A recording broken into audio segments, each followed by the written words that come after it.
1,00,000 మంది శివభక్తులతో కలిసి మహారుద్రాక్ష పూజలో పాల్గొనండి. వెంటనే కాల్ చేసి మీ పేరును నమోదు చేసుకోండి. శివుడి ఆజ్ఞ లేనిదే చీమైనా కుట్టదు అంటారు. అలాంటిది శివాలయానికి వెళ్లి ఇంటికి వచ్చేటప్పుడు కాళ్ళు కడుక్కొని రావాలా? అలాగే శివుడికి సమర్పించిన పువ్వుల్ని ఇంటికి తీసుకురాకూడదా? శివాజ్ఞ లేనిదే చీమైనా కుట్టదు. మంచి విషయం. శివాలయానికి వెళ్ళి కాళ్ళు కడుక్కుని ఇంటికి వెళ్ళాలి అని అనేటటువంటి నియమం లేదు. శివాలయానికే కాదు, ఏ దేవాలయానికి వెళ్ళినా సరే కాళ్ళు కడుక్కుని ఇంటికి వెళ్ళకూడదు. ఎందుకు అంటే మనం భగవంతుణ్ణి ఆరాధన చేసినటువంటి ఫలితం కాళ్ళు కడుక్కుంటే పోతుంది.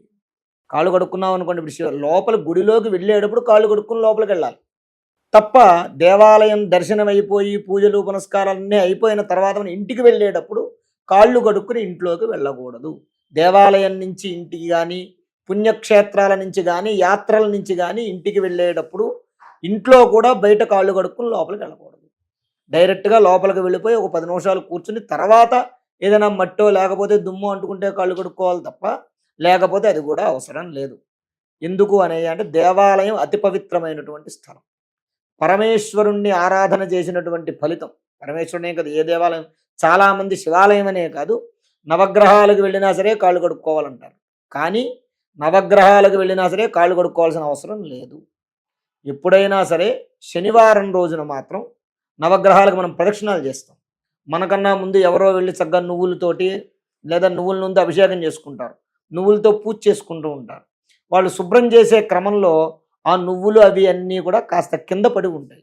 వాళ్ళు పూజ చేసినటువంటి నువ్వులు మన పాదాలకి అంటుకుంటాయన్న కారణం చేత ముందు నవగ్రహాలకు వెళ్ళిపోయి, ఏ దేవాలయంలోకి వెళ్ళక ముందు డైరెక్ట్ నవగ్రహాల దగ్గరికి వెళ్ళిపోయి చక్కగా ప్రదక్షిణాలు చేసి కాళ్ళు కడుక్కుని తర్వాత, అది శివాలయం అయితే శివదర్శనం, రామాలయం అయితే రాముడి దర్శనం తర్వాత చేసుకుని ఓ 10 నిమిషాలు కూర్చుని ఇంటికి వెళ్ళాలి తప్ప, చాలామంది ఏం చేస్తారు, ఈ కారణంగా ఈ శివాలయానికి వెళ్తే కాళ్ళు కడుక్కోవాలని ఎందుకంటారయ్యా అంటే, ఎక్కువ నవగ్రహాలు వైష్ణవాలయాల్లో ఉండవు, శివాలయాల్లోనే ఉంటాయి.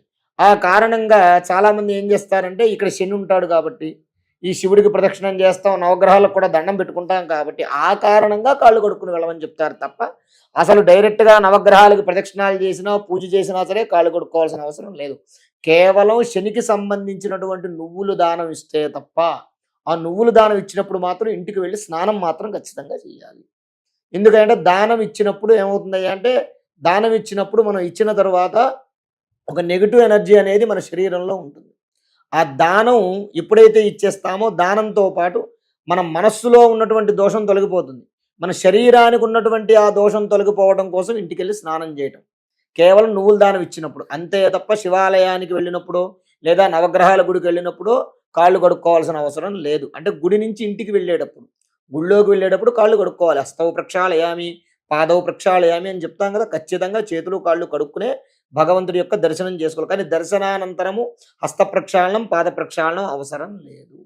ఇది మొదటి ప్రశ్నకి సమాధానం.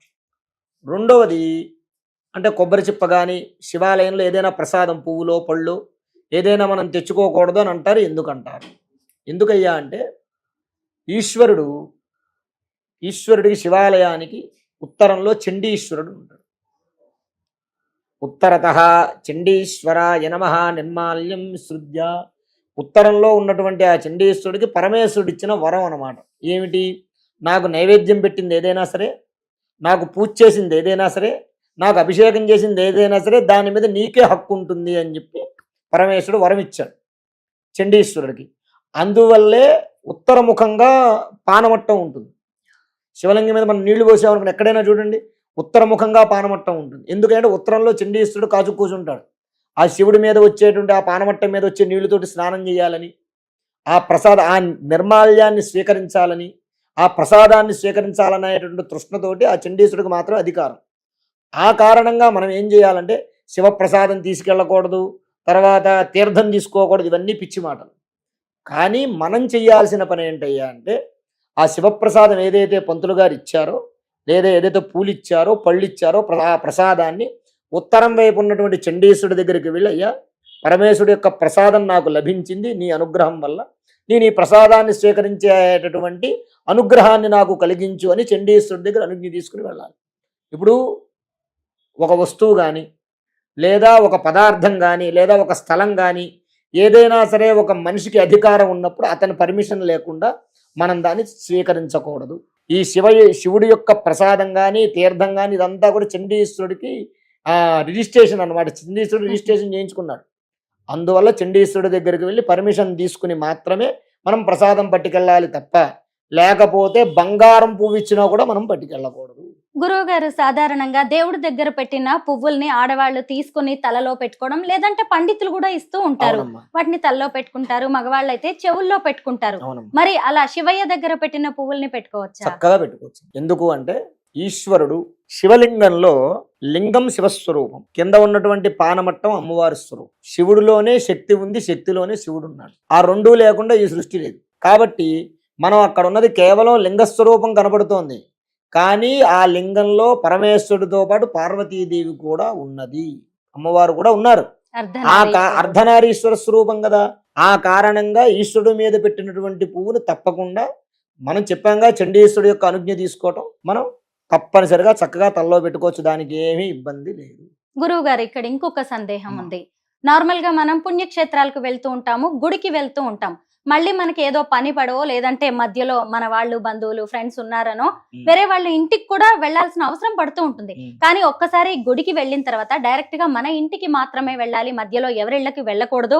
మనం సంపాదించుకున్న పుణ్యము, స్వామివారి దర్శన భాగ్యం సగం వారికే పోతుంది అంటారు. ఇది నిజమేనా? ఇప్పుడు మీరు ఒక 10 యాత్రలు చేయాలనుకున్నారు అనుకోండి, యాత్రల మధ్యలో వెళ్ళొచ్చు. కానీ 10 యాత్రలు పూర్తి అయిపోయిన తర్వాత చివరి యాత్ర దర్శనం అయిపోయాక డైరెక్ట్ మీ ఇంటికి వెళ్ళిపోవాలి. అర్థమైందా నేను చెప్పింది? ఇప్పుడు మీరు 10 యాత్ర వెళ్ళాలి, కాశ్మీర్ నుంచి రామేశ్వరం, కన్యాకుమారి వరకు దర్శనం చేద్దాం అనుకున్నారు.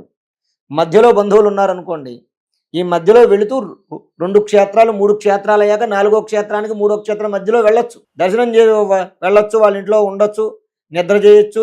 ఇవన్నీ యాత్ర మధ్యలో మీరు ప్రయాణం చేసిన ఫలితమే వస్తుంది తప్ప వాళ్ళకి ఫలితమే ఉండదు, వాళ్ళకేం ఇబ్బంది ఏమి ఉండదు.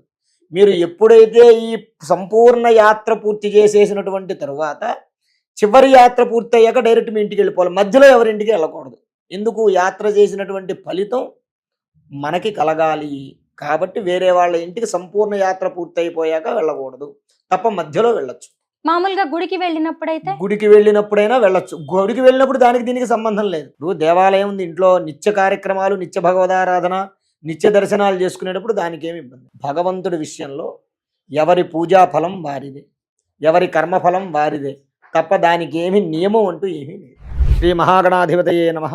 ఆరోగ్యము, ఐశ్వర్యము, ఆనందము, ఆర్థిక లాభం ఇవన్నీ కలగాలంటే ఆగస్టు 11వ తారీఖు మంగళవారం రోజున మేము నిర్వహించేటటువంటి 1,00,000 రుద్రాక్షల పూజలో పాల్గొనండి. పరమేశ్వరుడి యొక్క అనుగ్రహం వల్ల సర్వ విధములైనటువంటి కష్టాలు నివారణమై ఐశ్వర్యాలు కలుగుతాయి. 1,00,000 రుద్రాక్ష పూజలో పాల్గొనేటటువంటి వారు స్క్రీన్ మీద స్క్రోల్ అవుతున్నటువంటి నంబర్లకు కాల్ చేసి రిజిస్ట్రేషన్ చేసుకోగలరు.